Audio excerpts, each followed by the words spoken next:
پیروسان میں نوجوان اتحاد کی جانب سے برساتی پانی کی نکاسی نہ کرنے پر انتظامیہ کے خلاف احتجاجی مظاہرہ کیا گیا۔ رپورٹ کر رہے ہیں عابد رضا جمالی۔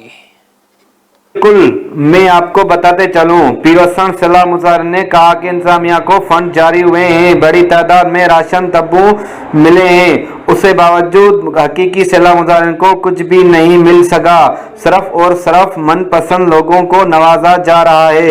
منظور سندھی، ذوالفقار چانڈیو، طاہر حجانو کی قیادت میں سینکڑوں افراد کا انتظامیہ کے خلاف احتجاج کیا گیا۔